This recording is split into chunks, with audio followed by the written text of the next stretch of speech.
Doctor Jayaprasad, ഈ ജനപ്രാതിനിധ്യ നിയമത്തിൽ ഉൾപ്പെടെ ഈ വോട്ടർ പട്ടിക പരിഷ്കരണത്തെപ്പറ്റി പറയുന്നുണ്ടല്ലോ. 2003 അതിനു മുൻപുമൊക്കെ രാജ്യത്തിൻ്റെ ചരിത്രം നോക്കിക്കഴിഞ്ഞാൽ ബീഹാറിൽ ഇപ്പോൾ നടന്നുകൊണ്ടിരിക്കുന്ന രീതിയിലുള്ള വോട്ടർ പട്ടിക പരിഷ്കരണം നീക്കം തെരഞ്ഞെടുപ്പ് കമ്മീഷനുകളുടെ ഭാഗത്ത് നിന്ന് പല കാലഘട്ടങ്ങളിൽ ഉണ്ടായിട്ടുണ്ട്.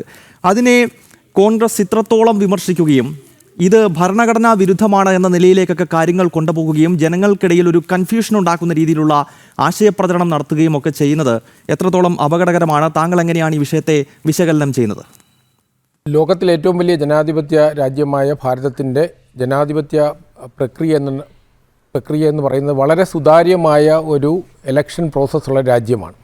നമ്മുടെ ഇലക്ഷൻ പ്രോസസ്സ് നടക്കുന്നത് പൂർണ്ണമായിട്ടും നിലവിലുള്ള നിയമപ്രകാരമാണ്. ഭരണഘടന അനുശാസിക്കുന്ന തരത്തിലും റെപ്രസെൻറ്റേഷൻ ഓഫ് പീപ്പിൾസ് ആക്ട് പ്രകാരവും അടിസ്ഥാനപരമായിട്ടും കാലാകാലങ്ങളിൽ മറ്റ് റെഗുലേഷൻസിലൂടെയാണ് നമ്മുടെ ഇലക്ഷൻ പ്രക്രിയ നടക്കുന്നത്. ഇവിടെ സൂചിപ്പിക്കുന്നത് പോലെ 55 വർഷം ഇന്ത്യ രാജ്യം ഭരിച്ച ഒരു പാർട്ടിയാണ് നമ്മുടെ ജനാധിപത്യത്തിൻ്റെ ഏറ്റവും അടിത്തറയായ സ്വതന്ത്രമായ തിരഞ്ഞെടുപ്പ് നടത്തുന്ന ഒരു ഏജൻസിക്കെതിരായി ഇത്രയധികം വലിയൊരു ഗുരുതരമായ ആരോപണം ഉന്നയിക്കുന്നത്.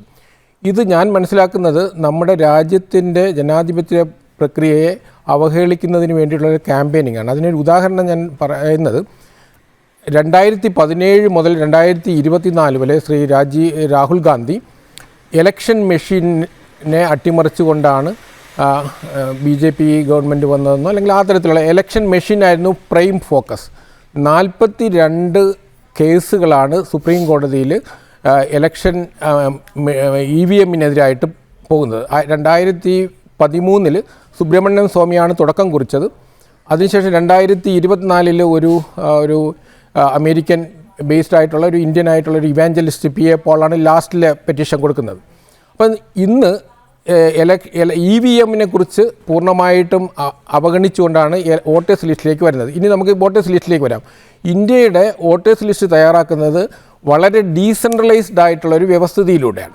ഞാൻ വ്യക്തിപരമായിട്ട് 1995 മുതൽ 2024 വരെ പ്രിസൈഡിംഗ് ഓഫീസറായിട്ടും ഒബ്സർവറായിട്ടും ജോലി ചെയ്ത ഒരാളാണ്. അപ്പോൾ നമ്മുടെ തിരഞ്ഞെടുപ്പ് പ്രക്രിയ എങ്ങനെയാണ് നടക്കുന്നതെന്ന് ഇവിടെ ഇരിക്കുന്ന രാഷ്ട്രീയ പാർട്ടിയെ പ്രതിനിധീകരിക്കുന്ന ആളുകൾക്കറിയാം. പക്ഷേ അവരുടെ രാഷ്ട്രീയ നേതൃത്വം പറയുന്ന ക്യാമ്പയിനിങ്ങിൻ്റെ ഭാഗമായി അവർ ബോധപൂർവം ഇതിനെ മാറ്റി പറയുന്നതാണ്. ഉദാഹരണത്തിന് വോട്ടേഴ്സ് ലിസ്റ്റ് തയ്യാറാക്കുന്നത് ഒരു കേന്ദ്രീകൃത വ്യവസ്ഥിതിയുടെ കൂടെയല്ല, മറിച്ച് ഡീസെൻട്രലൈസ്ഡ് ആയിട്ടുള്ളൊരു സിസ്റ്റത്തിലൂടെയാണ്. അതാത് ബൂത്ത് ലെവലിൽ അതിൽ ഗവൺമെൻറ്റിനെ പ്രതിനിധീകരിച്ച് ബൂത്ത് ലെവൽ ഓഫീസറും അംഗീകൃത രാഷ്ട്രീയ പാർട്ടികളെ പ്രതിനിധീകരിച്ച് അതിന് ആവശ്യമായ സപ്പോർട്ട് കൊടുക്കാനും അഡീഷൻസ് ചെയ്യാനും അല്ലെങ്കിൽ എതിർപ്പ് രേഖപ്പെടുത്താനും ഒക്കെ BLA-മാർക്കും ഈ പ്രക്രിയയിൽ പൂർണ്ണമായും 2 പേരും പങ്കെടുക്കുന്നുണ്ട്. സാധാരണ ജനങ്ങൾക്കും പങ്കെടുക്കാം. ഇപ്പം നമുക്കത് വളരെ കുറച്ചുകൂടി ഇലക്ട്രോണിക് സംവിധാനം വന്നപ്പോൾ എല്ലാ പൗരന്മാർക്കും ഇതിനകത്ത് പങ്കെടുക്കാം. അപ്പം ആദ്യമായിട്ട് വരുന്ന ഡ്രാഫ്റ്റ് ലിസ്റ്റാണ് ആദ്യത്തെ ലിസ്റ്റ്. അതിൽ നമുക്ക് പരാതി ഉന്നയിക്കാം. അതിനുശേഷം ഫൈനൽ ലിസ്റ്റ് വരും. അതിനുശേഷം ഇലക്ഷനോടനുബന്ധിച്ച് ഒരു സപ്ലിമെൻ്ററി ലിസ്റ്റ് വരാറുണ്ട്. അതിനുശേഷം ഇലക്ഷൻ്റെ അന്ന് ഏജൻറ്റുമാർക്കും കിട്ടും, പ്രിസൈഡിംഗ് ഓഫീസർക്കും തരുന്ന ഒന്നാണ് മാർക്ക്ഡ് കോപ്പി എന്നൊരു ഇതുണ്ട്. അതാണ് ഫൈനൽ നമ്മുടെ ഇലക്ഷൻ്റെ ആധികാരികമായ വോട്ടേഴ്സ് ലിസ്റ്റ്. ഈ 4 അവസരത്തിലും നമുക്ക് അതിനെ ചോദ്യം ചെയ്യാനുള്ള അവസരമുണ്ട്. 5ാമത്തെ അവസരം എന്ന് പറയുന്നത് ഇലക്ഷൻ ഡേയിൽ അതായത് രാഷ്ട്രീയ പാർട്ടികളുടെ കാൻഡിഡേറ്റിൻ്റെ ഏജൻറ്റിന് ഇതിനെ ചലഞ്ച് ചെയ്യാനുള്ള അധികാരമുണ്ട്.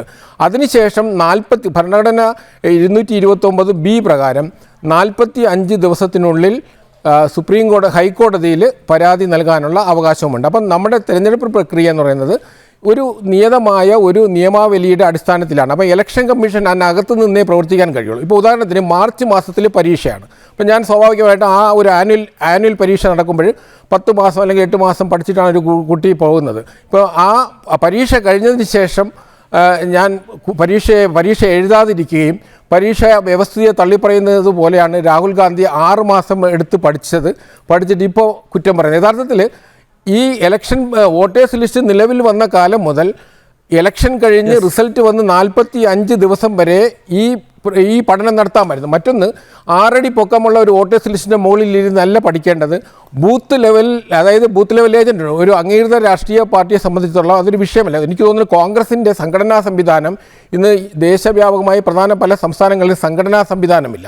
സംഘടനാ സംവിധാനമുള്ളൊരു രാഷ്ട്രീയ പാർട്ടിക്ക് അതാത് ബൂത്ത് ലെവലിലെ ന്യൂനതകൾ കണ്ടെത്താൻ ഒരു രാത്രി മതി.